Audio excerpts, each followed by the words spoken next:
Que a paz do Senhor esteja conosco. Sábado, final de dia, início da noite, que nós consigamos colocar a roupa adequada para entrar na festa do Pai. Buscar a atitude correta para viver o que a gente precisa viver.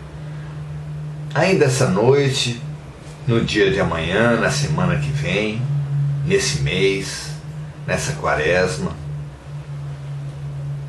nesse ano, nesses tempos que estamos vivendo.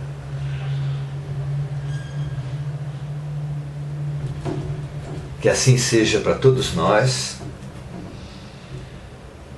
Felicidade é perceber e atender ao que a vida nos pede a cada instante. Felicidade não é isso que nós temos feito dela. Conquistas, condições impossíveis, que na verdade nos boicotam a felicidade, porque precisamos de muito dinheiro, muita fama, muita autoexaltação, muitas condições inalcançáveis, o que nos boicota a felicidade, o que nos destina à infelicidade, quando na verdade Deus está no presente, a beleza, o aprendizado, a cura está no agora, e só nos abrindo ao momento exato em que estamos vivendo, seremos realmente contemplados, atendidos, curados, ensinados. Tenhamos olhos de ver e ouvidos de ouvir, porque, como disse Jesus, a cada dia basta o seu mal. Não precisamos trazer males do passado, antecipar males do futuro. A cada dia basta o seu ensinamento. O aluno que quiser antecipar lições, certamente se atrapalhará e se paralisará. Não é? Que assim não seja, que nós aprendamos a nos concentrar no presente, e o presente, para o presente, a coisa mais importante para todos nós é a nossa atitude. Entendamos o processo de amadurecimento, de deixar as coisas de menino para trás e assumir as coisas de homem. O que é o amadurecimento? Físico nós já sabemos, e espiritual? E se estudar um pouco do amadurecimento físico, nos remeter ao amadurecimento espiritual? Essa é a nossa hipótese de hoje. Vamos pensar sobre o nosso crescimento físico, buscando substância, lições para o nosso amadurecimento espiritual.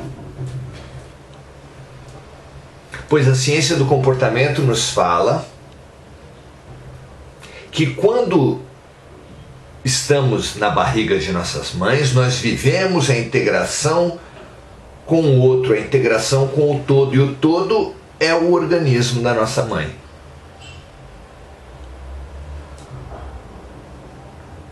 Essa integração simboliza para todos nós a integração que nós vivemos ainda no reino animal. Não é à toa que na barriga da mãe temos guelras, temos rabo, vivemos na água. A vivência intrauterina simboliza a nossa vivência no reino animal. E o reino animal vive em integração com o todo. Puxa, mas se já conquistou isso, nada há mais a ser conquistado. Sim, mas o reino animal, os animais vivem a integração com o todo em inconsciência. E então a vida com o nascimento, a vida com a passagem da criatura do reino animal ao reino hominal, que é simbolizada pelo nascimento, nos traz a oportunidade da consciência. A tarefa nossa, então, é alcançar aquela integração com o todo em consciência, não mais por automatismo animal. Mas para chegar lá, temos etapas. E a primeira etapa que o recém-nascido, a primeira tarefa que o recém-nascido enfrenta é sair daquela vida, daquela atitude de integração com o todo em consciência, para tomar consciência de si.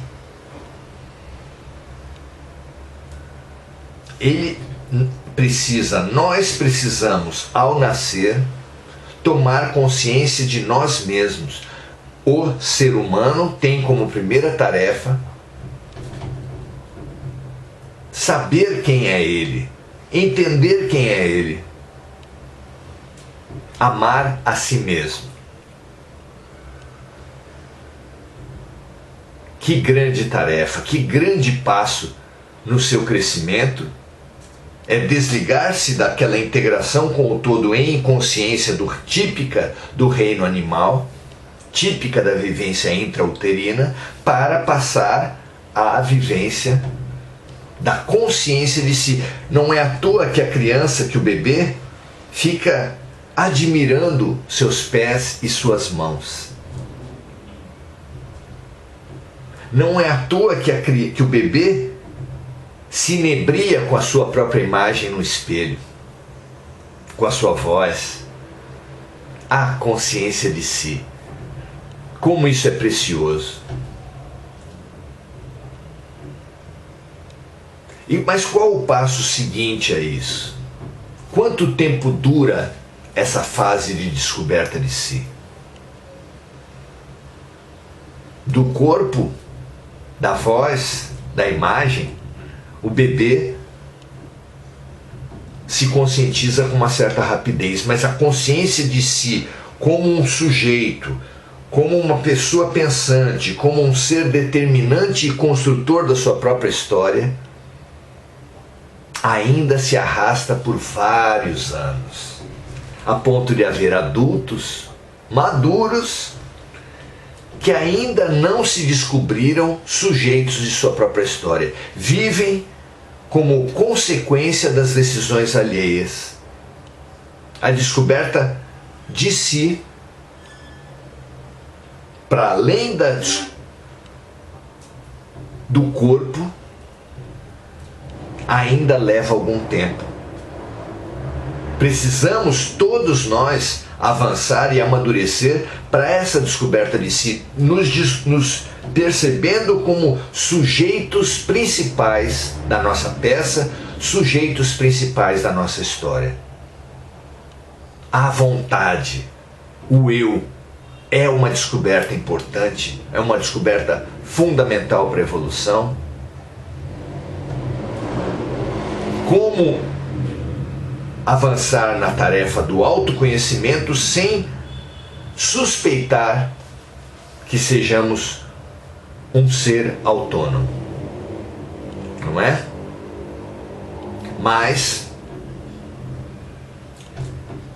ainda não alcançada plenamente essa descoberta, já nos vem a segunda lição, a descoberta do outro. É uma segunda revolução no processo de amadurecimento da mente. Fundamental descobrirmos que existe um outro. E não é apenas a descoberta, de novo, física do outro. A descoberta física do outro muitas vezes começa com a crise da amamentação. Surge o primeiro dentinho na criança e ela começa a morder o seio da mãe. E ali se instala uma crise. ela é estimulada, ela é chamada pela vida na pessoa da mãe, que para ela ainda é tudo. Ela é chamada à descoberta da mãe. O primeiro outro fundamental de um bebê é a mãe. E quando a mãe lhe coloca o limite, lhe fala que é errado morder, que aquilo dói, que ela deve mamar, aprender a mamar sem morder, é uma oportunidade revolucionária, uma segunda revolução do amadurecimento da criatura. Depois da descoberta de si, a descoberta do outro. Depois do amor a si mesmo, o amor ao outro, o amor ao próximo. Como é importante como são importantes essas duas revoluções. É claro, avançando para um equilíbrio. A humanidade desequilibrada ainda oscila entre o egoísmo, que é o excesso de culto, o excesso de veneração, a idolatria a si mesmo, para o altruísmo.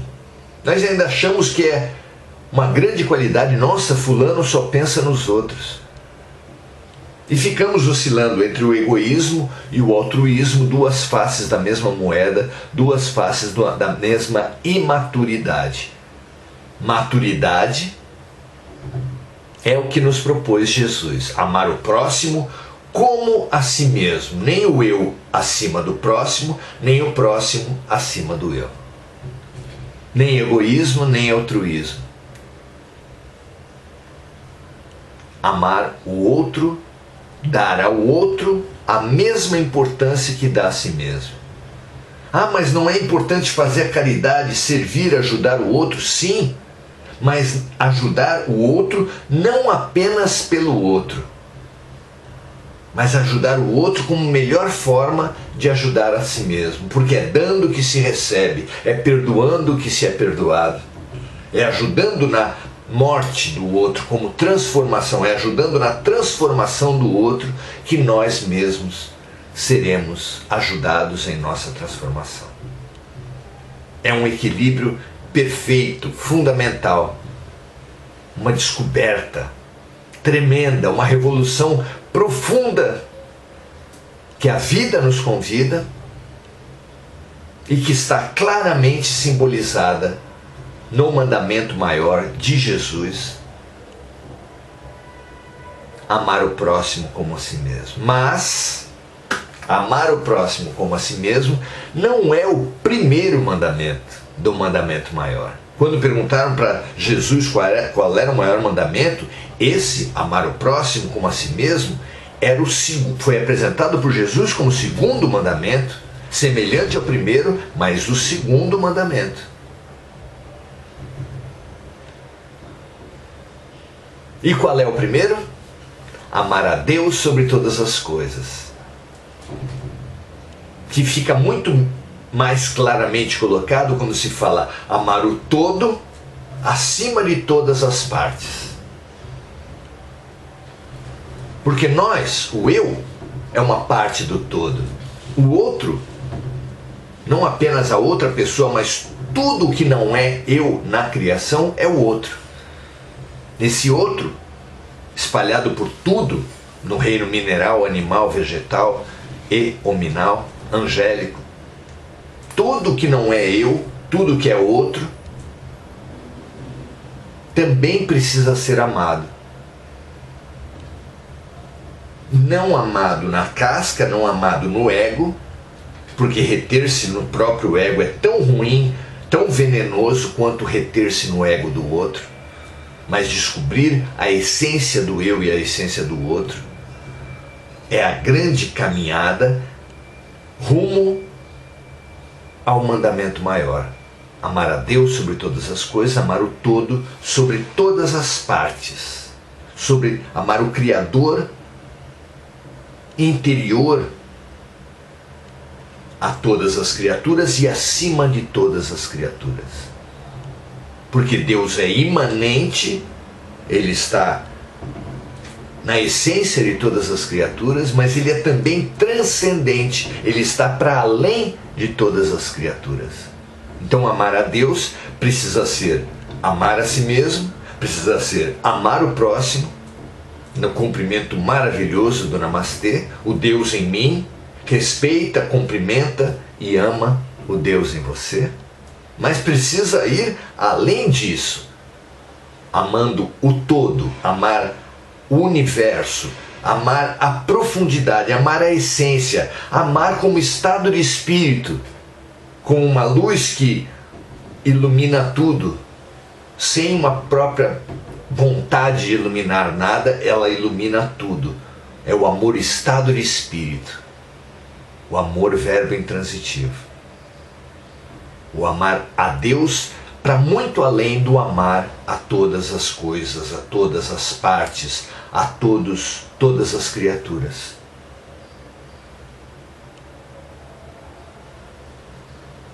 Claro que estamos atrasados, claro que ainda não fizemos propriamente nem mesmo a descoberta do eu, estamos engatinhando na descoberta do outro e muito distantes ainda da descoberta do todo. Mas essa caminhada é linda de nós vislumbrarmos, até porque isso representa a caminhada do mal ao bem. Como assim? André Luiz, no livro Ação e Reação, fez uma pergunta fundamental a um grande instrutor espiritual: o que é o mal, o que é o bem? E obteve dele uma resposta surpreendente. Ele disse assim: todos os seres humanos querem apenas o bem.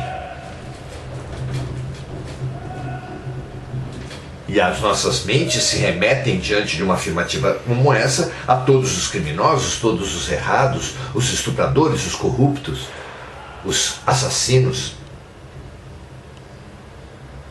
Pois o instrutor diz que todos os seres humanos querem apenas o bem. A diferença entre o criminoso e o santo, entre o imaturo e o maduro, é que o bebezinho quer o bem apenas para si mesmo, não pensa no outro. Começa a ser chamado por isso através da sua própria mãe, mas por si mesmo não pensa no outro. E o ser maduro é aquele que busca o bem da mesma forma como o bebezinho, mas ao invés do bebezinho que pensa apenas do bem para si mesmo, o ser maduro, o pai, a mãe, pensa na família como um todo, e o Pai do céu pensa na criação como um todo. Por isso Jesus sacrificou os seus interesses, a sua posição no mundo, o seu próprio corpo, sacrificou o seu próprio corpo em nome de toda a humanidade, porque ele era o bom. E sendo nosso modelo e guia, precisamos buscar essa maturidade, essa bondade de sermos aqueles que caminham através da descoberta do outro para a descoberta do todo. Por isso é que Jesus nos disse que o caminho para o amor, o caminho para amar a Deus sobre todas as coisas, é fazer ao próximo o que gostaríamos que o próximo nos fizesse. Porque o serviço compassivo, o serviço no qual nos colocamos no lugar do outro, é que vai nos libertando da casca do ego para outros olhares. Cada ser humano abre um outro olhar, expande a nossa perspectiva. Cada ser humano ajudado no serviço concreto nos expande a ir gradativamente conquistando, nos abrindo para a descoberta do todo que está para além de todas as partes. É tão bonito contemplar esse caminho, ainda que estejamos longe, não tem problema. Quando descobrimos qualquer montezinho na nossa caminhada, é bom, pararmos lá em cima e contemplarmos todo o caminho que temos pela frente. E até todo o caminho que temos para trás, porque é bom também ter consciência de tudo que nós já vencemos. É uma alegria da vida, é a alegria da vida. Reconhecer tudo que já aprendemos, reconhecer o tanto que ainda temos para aprender e reconhecermos, acima de tudo, a alegria, a felicidade, a realização que é aprender. Que assim seja para todos nós. Que nós firmemos pé, descubramos a alegria de viver. Mesmo através de lições difíceis, mesmo através de remédios amargos, estamos todos inexoravelmente a caminho do aprendizado e da cura. Contemplando esse caminho, vivendo essa alegria da expansão e do crescimento, nós colaboraremos maravilhosamente, profundamente, firmemente para o nosso amadurecimento. Quando eu era menino, agia e pensava como um menino. Agora, que candidato-me a ser homem, vislumbro e me estimulo a pensar e agir como homem. Que eu busque o bem, mas não mais o bem exclusivo, que exclui os outros, mas o bem inclusivo, cada vez mais inclusivo, das outras nacionalidades, das outras raças, dos outros sexos, das outras religiões, das outras gerações. E assim, não apenas intelectualmente, nem mesmo apenas emocionalmente, mas pelo ato concreto, pelo serviço. Servindo a cada vez mais pessoas, é que eu aprenderei um dia a contemplar o todo. Por isso é que Buda, Francisco de Assis, Gandhi, Chico Xavier e Jesus, por excelência, demonstraram esse caminho do amadurecimento como caminho do serviço. Sigamos o guia. É hora de sermos verdadeiramente seguidores de Jesus. Paz e bem, um grande abraço para todos vocês, todas vocês. Deuselita Castro, muito bom estarmos juntos, Bárbara Frias, Simone Magalhães e todas as outras pessoas que estiverem assistindo agora ao vivo. Contemplemos, transformemos, transbordemos a lição da descoberta do eu, do amor a si mesmo, da descoberta do outro, do amar o próximo, para a descoberta do todo, amar a Deus acima de todas as coisas. Esther Ponzoni, Fernanda Pinho, todos muito felicitados, todos muito homenageados pela decisão e convidados a compartilhar. Compartilhem, transbordem toda aquela luz com a qual nos preenchemos. Grande abraço, paz e bem para todos e até a próxima. Amanhã, Encontros Essenciais com o Cristo, 17h30, aqui mesmo nessa nossa página. Até amanhã.